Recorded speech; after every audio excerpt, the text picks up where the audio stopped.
The UDP's national convention in Dangriga had all the bells and whistles of a well-funded political event, with the usual feel-good speeches, flags, entertainment, and even an impromptu dance. Supporters and delegates from across the country came out to show their love for the ruling party, and there were political shirts aplenty, emblazoned with the slogan, "One Team, One Dream." But this team was missing one very key player on Sunday.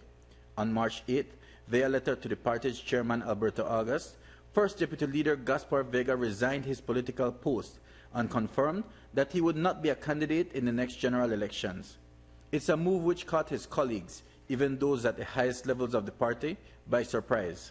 He had indicated the day before that he wanted a special meeting of the Central Executive Council.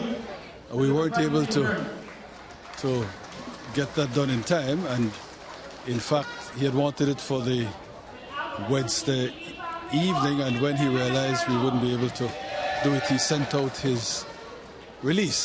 By that time we suspected that something was wrong, but indeed it did come as a surprise to me. I think the whole country was surprised, but we respect his decision, as I have said before, and we have to move on and we have to live with that. Minister Vega has contributed quite a bit to this party. He's going to leave a gaping hole which we will try to fill, but he has made his decision, and so we've got to live with that. In his very diplomatically worded letter, there was no visibly smoking gun. In fact, no gun in sight. Vega is the second most powerful man in the country, and had indicated that he would vie for the top spot in the next general elections. Then, the announcement. Could it be as simple as payback for or frustration at the Prime Minister taking away the Ministry of Natural Resources after general elections in November 2015? I'm not going to speculate. I'm sure the media will catch up to him at some point, and he's the person to ask. No doubt there is more to it than meets the eye, but personally, I am very happy that the release, his letter was, as you say, extremely correct, indicated no more than that he's not contesting again, and that in consequence he doesn't think that it's right for him to go forward as first deputy leader, since based on the amendment to the Constitution, those that are elected today won't have to face a convention again for 4 years. And of course he pledged his continuing loyalty and support to the party. I'm grateful for that, and I leave it there.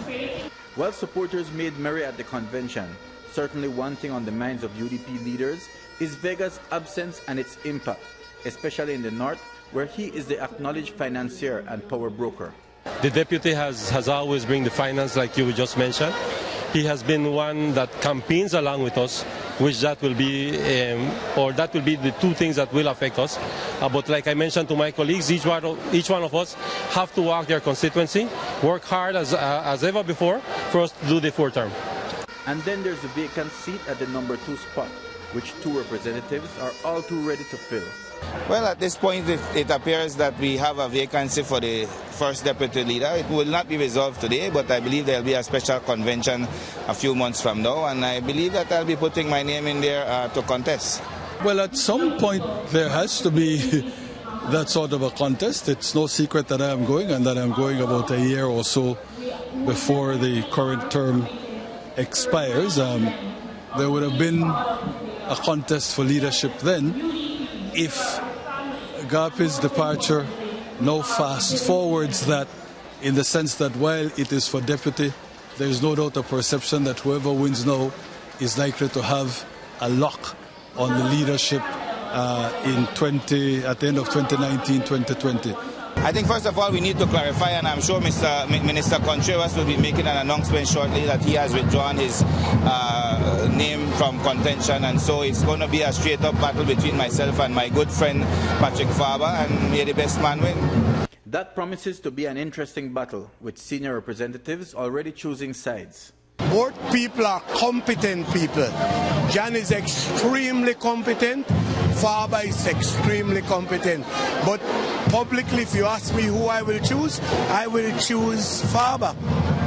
And in terms of the seat for leader, when that time comes around, maybe around 2020, who do you see within the UDP who could take that top spot?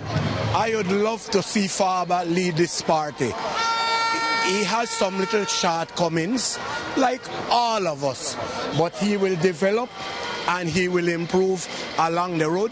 But I would love to see Faber lead this beloved United Democratic Party. Both of them are good. Both of them are my colleagues.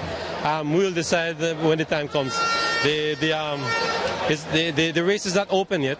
So as soon as they declare when the convention will be, then we will decide. At this point, I must say that until it is formally announced, and both of them are my friends, I believe that. But I have right now one that I believe that I will support. But until they announce formally that they are vying for this position, then I will make it known public. Well, I don't know who I'll put in application. Remember, it's the application process.